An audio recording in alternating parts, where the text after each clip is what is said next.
El sistema muscular es el segundo sistema de etapa 3. Consiste de aquellas partes del cuerpo que tienen movimiento, aunque muchas células del cuerpo pueden moverse ligeramente. Son los músculos los que presentan un movimiento mucho más extenso y más eficiente.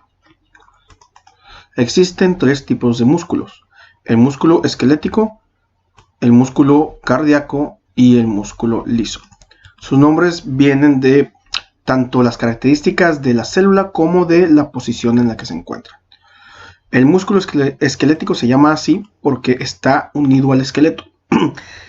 Es el que conforma la mayor cantidad de materia o masa del cuerpo y es el que permite que tengamos movimientos de brazos, piernas, párpados, lengua o boca. El músculo cardíaco se encuentra solamente en el corazón y es el que permite el movimiento del corazón para bombear la sangre. Por último, el músculo liso se encuentra alrededor de vísceras y alrededor de vasos sanguíneos, permitiendo movimientos como la peristalsis, que ya se vio en el sistema digestivo, y el caso de arterias y venas, también de los bronquios, abriendo o cerrando para hacer más amplio o más estrecho el conducto. Ahora, cada uno de ellos tiene características morfológicas y fisiológicas distintas. Para empezar, algunos músculos tienen unas líneas llamadas estrías que se pueden ver en este músculo esquelético y en este músculo cardíaco. Sin embargo, el músculo liso no las presenta, por eso se le conoce como músculo liso, debido a la carencia de estas estrías. Estos dos tipos de músculo se consideran músculos estriados porque tienen estrías, y el músculo que no las tiene es el músculo liso. Ahora, otra característica es la forma que tiene cada una de las células. Para el músculo esquelético, las células son de tipo cilíndricas, alargadas y con muchos núcleos. Para el músculo cardíaco, las células son bifurcadas, es decir, ramificadas, con uno o dos núcleos y las estrías.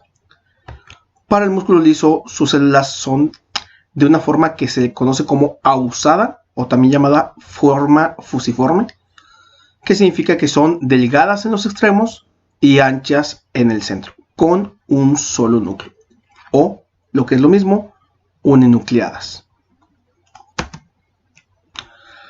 El músculo esquelético es el único de estos tipos de músculo que es voluntario. Cuando quisiéramos mover un brazo o una pierna, dependemos de la voluntad y de las órdenes del cerebro para que éste se mueva. Sin embargo, tanto músculo cardíaco como músculo liso son completamente involuntarios. No hay voluntad, no hay órdenes del cerebro que indiquen que se mueva. El corazón está moviéndose constantemente y los intestinos, los vasos sanguíneos y los bronquios se pueden mover, abrir o cerrar sin necesidad de que el cerebro les dé una orden. Son más bien de manera automática. Viendo más a fondo el músculo esquelético, podemos ver aquí la estructura de su célula. Esta es una fotografía al microscopio del músculo esquelético. Se pueden ver todas las bandas de color claro y oscuro, que son las estrías del músculo. Si vemos lo que es la célula del músculo esquelético se llama rabdomiocito y es una célula alargada con estrías, con varios núcleos, que está conformada por dentro por fibras muy delgadas llamadas miofibrillas. Cada miofibrilla tiene la particularidad de presentar esas mismas franjas o estrías que hacen que al final la visión completa del músculo se vea también con esas franjas. Entonces, célula muscular de músculo esquelético es rabdomiocito. Tiene muchos núcleos, aquí se pueden ver.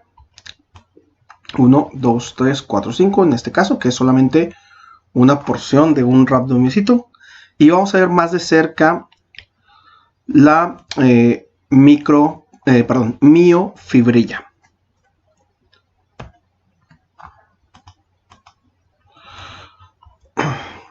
La miofibrilla está compuesta por una secuencia de proteínas llamadas actina y miosina que están intercaladas. Esta alternancia de actina y miosina es la que le dan el color característico de un color rojizo o un color claro. Toda la miofibrilla es una fibra larga que va a estar compuesta de estas secuencias de actina y miosina. Sin embargo, un solo paquete de actina y miosina se le conoce como sarcómero. Aquí comienza el paquete y aquí termina. Y después se vuelve a repetir. Esa línea que sirve como la división del sarcómero se conoce como línea Z, precisamente por su forma zigzagueante. Así que se le pone ese nombre de línea Z. Si vemos la coloración de las estrías, podemos ver que la parte rojiza corresponde a esto de aquí, que sería donde se juntan todas las proteínas miosina, y se le conoce como banda A. Después tenemos la banda I, que es todos los lugares donde se juntan la actina y que no se ve del mismo color. Si ampliamos esta zona para verla más a fondo, podemos ver aquí cómo está todas las zonas con esta proteína llamada actina y la zona con la proteína llamada miosina. Ahora, la forma que tienen de funcionar es que se atraen entre ellas. Estas partes que sobresalen de la miosina tienden a moverse en forma de remo, jalando hacia ellas la parte de la actina y acercándola, haciendo que las dos líneas Z, o sea, esta y esta, se junten, de modo que esta línea Z se mueve en esta dirección y esta línea Z se mueve en esta dirección. Aquí podemos ver una animación de cómo funciona la contracción muscular.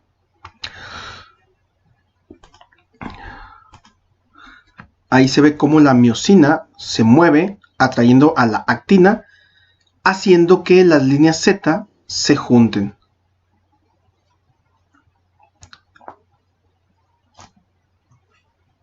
Ahí se puede ver cómo se está acercando. Todo lo que se ve aquí es un solo sarcómero, pero cada miofibrilla tiene miles o millones de sarcómeros, así que el efecto general es el acortamiento del músculo y por lo tanto el movimiento. Ahora, para la contracción se depende de iones calcio, mientras que para la relajación se depende de moléculas de ATP. ATP, que son las moléculas que se utilizan para energía producidas por la mitocondria. Y los músculos necesitan grandes cantidades de ATP y de calcio. Por eso es que necesitamos bastante azúcar para producir ese ATP en los músculos. Necesitamos muchos electrolitos o minerales, entre los cuales va el calcio, precisamente para la contracción muscular. Para mejor funcionamiento y protección de los músculos, estos tienden a estar agrupados y separados por vainas de tejido conectivo, que tienen diferentes nombres dependiendo de a qué nivel estén. Aquí tenemos lo que es una fibra muscular, marcada en rojo, o aquí en este dibujo sería cada una de estas. La fibra muscular sería la célula de músculo. Entonces, esta es una única célula de músculo, esta es una única célula de músculo. Va a estar rodeada de una vaina de tejido conectivo llamada endomisio, que es la primera capa, y va a estar junto con otras fibras musculares. Cada fibra muscular separada de las demás por esa vaina de tejido conectivo llamada endomisio. Pero una vez que tenemos un grupo considerable de estas fibras musculares juntas, todas ellas van a estar agrupadas, mantenidas atadas entre sí por otra vaina de tejido conectivo más exterior llamada perimisio. Es decir, cada una de las fibras musculares tiene su capa de endomisio y después un grupo de fibras musculares tiene una capa que las une llamada perimisio. Lo mismo va a pasar, pero para cuando tenemos varios de estos grupos. Cada uno de los grupos se llama fascículo, y si tenemos varios fascículos, entonces para mantenerlos unidos se cuenta con una tercer capa de tejido conectivo llamada epimicio, que sería esta de color morado, o en este caso sería la capa final, de epimicio. Ya hacia el final del músculo se junta la vaina de epimicio y forma lo que es un tendón, pero más adelante vemos qué es un tendón. Otra estructura del sistema muscular son los ligamentos. Estos ya no son músculos propiamente, sin embargo, ayudan para el movimiento. Un ligamento es una banda de tejido conectivo, es fibrosa, es elástica, pero no demasiado, y sirve para mantener unidos los huesos en una articulación. Aquí, que sería la articulación del tobillo, tenemos el hueso de la tibia y el hueso del peroné, que estaría por atrás, y por aquí la parte de los huesos del pie. Para que se mantengan todos en su lugar, están unidos unos a otros con estas bandas que se llaman ligamentos, y esto impide que el movimiento sea en direcciones que no deberían, o bien que se extiendan más de lo normal. Lo mismo en esta parte, aquí tenemos el hombro, aquí tenemos la clavícula y tenemos el omóplato, y aquí se pueden ver en blanco los ligamentos que mantienen unidos un hueso con otro. Cuando ustedes doblan un hueso, una articulación, tiene un límite hasta donde se puede doblar. Este límite está dado por la misma forma de los huesos, pero también en parte por los ligamentos. El codo, por ejemplo, se puede doblar hacia, digamos, enfrente y atrás, pero no hacia los lados, porque la forma de los huesos lo impiden, pero también porque está rodeado de ligamentos que impiden que ese movimiento se lleve a cabo. Esto es bastante útil porque si no existieran ligamentos, los huesos no estarían bien unidos entre sí y los movimientos podrían darse en direcciones que no son las convenientes, haciendo que se zafaran, o bien no teniendo toda la fuerza que se necesita. También ayuda a que la fuerza se transmita de manera adecuada. Los tendones son también bandas de tejido conectivo, pero esta vez lo que van a conectar será músculos con huesos. Aquí tenemos los músculos de antebrazo y vamos a ver los huesos de cada uno de los dedos. Cada una de estas líneas blanquecinas es un tendón que está uniendo cada dedo con un músculo para moverlo. La zona de la palma de la mano, todo esto aquí no tiene muchos músculos. De hecho, ustedes no mueven la mano, no mueven sus dedos con músculos de la mano, sino que mueven sus dedos con músculos del antebrazo. Ahora, aquí podemos ver una mano y un tendón. Aquí están los músculos del antebrazo. Si uno de estos músculos se contrae, jala el tendón y el tendón mueve el dedo. El mismo efecto lo podemos tener si jalamos ese tendón manualmente. Ahí se puede ver cómo lo hace y cómo se mueve los dedos solamente con mover el tendón. ¿Sí? Entonces se acorta la distancia del tendón, se jala y ese tendón iba por la parte del centro de la palma hacia el dedo medio y lo jala. Cuando queremos abrir el dedo, entonces un tendón correría por aparte del dorso de la mano para abrir el dedo. Lo mismo pasa con el resto del cuerpo. Tenemos tendones en todas las partes del cuerpo. El más famoso es el tendón de Aquiles. El tendón de Aquiles es este que está aquí. Une lo que llamamos la pantorrilla o el chamorro con el talón y permite hacer el movimiento de adelante hacia atrás del pie, pero también da fuerza para estar de pie, para estar parado o para caminar. Entonces, este tendón pues es famoso por la fábula el mito de Aquiles, el cual el único punto débil que tenía era justamente el tendón de Aquiles, llamado así en su honor. Y cuando se le cortó por una flecha, pues ya no pudo moverse y caminar. Pero la verdad es que si una persona se lastima este tendón o por algún accidente llega a cortarse o a dañarse, la persona pierde la capacidad no solo de caminar, sino de estar de pie. Para hacer un movimiento se necesita de varios músculos. Estos músculos trabajan en equipo, teniendo cada uno una función distinta, pero que todos apoyan a lo mismo. Generalmente tenemos 4 tipos de músculos: los músculos agonistas, sinergistas, antagonistas y fijadores. Tomemos como ejemplo el movimiento del brazo. Un músculo agonista será aquel que lleve a cabo la función principal. La función principal del brazo es moverse hacia arriba para cargar. Así que ahí tenemos el bíceps. El bíceps es nuestro músculo agonista, es el que va a hacer la mayor cantidad de esfuerzo. Sin embargo, no todo puede hacerlo el bíceps, y para eso tenemos el músculo sinergista. Este músculo aquí, el músculo braquial, apoya en el movimiento, va a hacer también un poco de movimiento en el mismo sentido, y por eso se llama sinergista. La sinergia es la fuerza de la unión, digamos, el trabajo en equipo. Entonces ese es el músculo que le ayuda. Sin embargo, las articulaciones en donde están insertos los músculos pueden zafarse y pueden dislocarse, pero para eso tenemos un músculo que es el músculo fijador. El músculo fijador lo que va a hacer es inmovilizar esos huesos para que el músculo agonista y sinergista puedan funcionar correctamente sin riesgo de una luxación o de algún daño. Por otro lado, tenemos al músculo antagonista, que hace lo contrario. En este caso el tríceps, que sería el músculo de detrás del brazo, hace lo contrario que el bíceps, porque mueve el brazo al revés. El bíceps hace que se recoja el brazo, pero el tríceps hace que ese brazo se extienda. Entonces, todos los movimientos van a estar apoyados o llevados a cabo por estos 4 músculos. Cada músculo en cada región tendrá un nombre distinto, pero su función podrá caber en cualquiera de estas 4 categorías. Agonista, función principal. Sinergista, función de apoyo. Antagonista, función contraria. Y músculo fijador, que lo que hace es inmovilizar las partes de la articulación.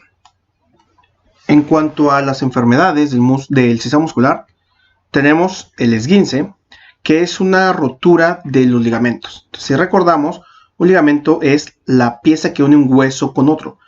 Si una articulación se dobla de más o se dobla en una dirección que no es la debida, es probable que el ligamento se rompa y se pierda algo de movilidad, hay mucho dolor y puede haber hematomas de este tipo. Aparte, los huesos ya no están unidos si es que se rompe completamente. La luxación es cuando una articulación se sale de su lugar. Normalmente hay luxaciones más comunes en el hombro, en el codo, en la rodilla. Y lo que pasa es que los huesos que están haciendo la unión en la luxación se salen del lugar que deben de llevar. En este caso, que es el húmero, debe ir en este hueco de aquí, pero por algún movimiento indebido, ¿sí? Ya sea que este codo se dobló hacia atrás, como no debería, o se dobló hacia un lado, o se dobló de más, los ligamentos se sobreextendieron y permitieron que el hueso se saliera de su lugar. Es lo que se conoce como luxación o también llamado dislocación. Es doloroso, pero se puede reacomodar.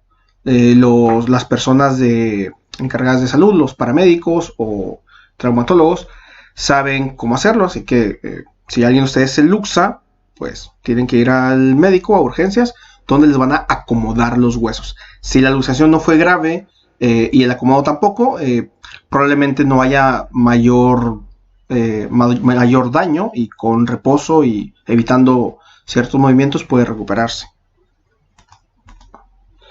El desgarre ocurre cuando los músculos se rompen.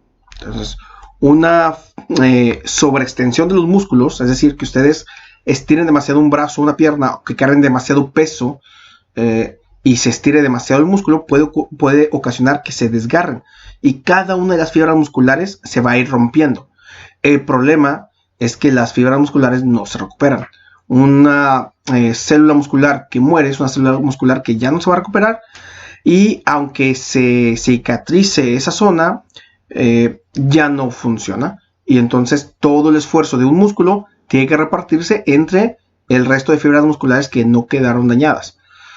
Una forma de ver cuando hay un desgarre es, aparte del dolor intenso, toda la sangre que se vierte de ese músculo roto se queda debajo de la piel, se empieza a perder oxígeno y se vuelve de un color morado, lo que se conoce como sangre molida. Es la forma de reconocer un desgarre. El calambre, es una contracción sostenida e involuntaria del músculo, y se puede ver, incluso si ustedes les da un calambre y voltean inmediatamente en ese momento a ver la zona en donde se está llevando a cabo ese calambre, aquí, se puede ver cómo se está moviendo involuntariamente. Se está contrayendo los músculos de manera involuntaria. Esto se da por diferentes causas. Puede ser por falta de nutrientes, falta de minerales, generalmente el potasio, falta de azúcar, falta de oxígeno, falta de agua, o sobre trabajarlo. Si les falta agua, el cuerpo se deshidrata y pierde la capacidad de realizar muchas de las reacciones químicas que lleva a cabo el cuerpo. Si pierden potasio, recuerden que habíamos visto un tipo de transporte celular llamado la bomba de sodio-potasio. Necesitamos potasio para muchas funciones del cuerpo, y una de ellas es la contracción muscular, entonces también va a fallar. Si le falta azúcar, no va a tener, si le falta azúcar y oxígeno, no va a tener suficiente material para realizar energía. Todo esto lleva a que el músculo se empiece a contraer de manera repentina y cause dolor. Sin embargo, pues una vez que pasa el calambre, no deja secuelas. Con dar masajes o comer plátano o tomate que tiene bastante potasio, puede recuperarse y evitar movimientos bruscos o ejercicios sin hacer antes calentamiento. Hay otras dos enfermedades que no vienen en el libro, pero que son interesantes de ver. Una de ellas se llama miastenia gravis. Es una enfermedad genética caracterizada por debilidad muscular. Las personas tienen mucha debilidad muscular, no tienen fuerza para mover sus músculos. Lo que está pasando aquí es que la comunicación entre las neuronas y las células de músculo se ven interrumpidas. Algo que no habíamos visto es que para que un músculo se mueva, un músculo esquelético, necesita una orden, y esa orden llega a través de una neurona. Entonces, esto de aquí es la neurona, conecta con el músculo y le manda la información de que se contraiga o que se relaje. Cuando ustedes levantan un brazo, mueven una pierna, mueven un dedo, la lengua, lo que pasa es que sus neuronas les están mandando señales a esos músculos de que se muevan. En la miastenia gravis, esta comunicación se interrumpe y la persona, aunque manda la señal de que se mueve un músculo, esa señal no llega bien o no llega a todos los músculos, y el efecto general es que hay debilidad. Lo que pasa aquí es que los anticuerpos, que son sustancias que nos protegen de enfermedades y de infecciones, aquí van a estar afectando al propio cuerpo, al propio músculo, impidiendo la recepción de una sustancia llamada acetilcolina, que es una sustancia que ayuda o que da la orden de movimiento. Ahora, esto solo pasa en personas con esa enfermedad, con miastenia gravis. Es algo genético, no es algo que se adquiere. Sin embargo, sí hay un efecto parecido. Los insecticidas hacen eso mismo, inhiben la síntesis de algo llamado acetilcolinesterasa, que es un efecto contrario a la acetilcolina. La acetilcolina sirve para que el músculo se contraiga, y la acetilcolinesterasa sirve para que el músculo se relaje. Entonces, si los insecticidas inhiben la síntesis de acetilcolinesterasa, lo que hace un insecticida es que impide que los músculos se relajen. Por eso, cuando ustedes rocían a un insecto con insecticida, empieza a moverse descontroladamente, a patalear o a agitarse. Lo que está pasando es que estamos impidiendo que sus músculos se relajen. Él los contrae, pero ya no se relajan, ¿sí? O hay una descoordinación, ya no puede mover bien sus músculos y terminan muriendo porque todo su sistema empieza a fallar. En nosotros no nos hace efecto los insecticidas, no porque no nos afecte, sino porque la dosis es muy poca.